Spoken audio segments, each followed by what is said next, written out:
ሰላም የጂነስ ሚዲያ ቤተሰቦች እንኳን ወደ ጂነስ ሚዲያ በሰላም መጣችሁ እያልኩኝ ለዛሬ ደግሞ የሚገርም ቲፕ ይዤላችሁ መጥቻለሁ ማለት ነው። የጥናት ቲፕ እንዴት ራሳችሁን መቀየር እንደምትችሉ ማሻሻል እንደምትችሉ በጣም በሚገርም ሁኔታ የሚጎትተን አብዛኛው ተማሪዎችን በተለይ ዩኒቨርሲቲ ላይ ለምንማር ተማሪዎች የሚጎትተን ነገር ቢኖር በጣም እጅግ ከሚጎትቱን ነገሮች አንዱን ይዤላችሁ መጥቻለሁ ማለት ነው። እንግዲህ እሱ ነገር ምንድነው? የሚጎትተን ነገር ስንል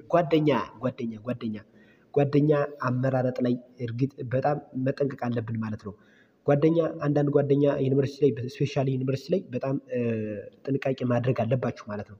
ጓደኛ በጣም ለማንነታችን ወሳኝ ከመሆኑ አንፃር የምትመርጡትን ጓደኛ በደንብ አድርጋችሁ አጥንታችሁ ጊዜ ሰጣችሁ መምረጥ አለባችሁ ማለት ነው። ብዙ ጓደኛ በማብዛት ጥናታችሁን ማስተጓጎል የለባችሁም። ጊዜያችሁን የሚበላው ነገር ቢኖር ምንድነው? ለሁሉም ከሁሉም ጋር ወዳጅ ለመሆን ትፈልጋላችሁ። እሱ መሆን የለበትም።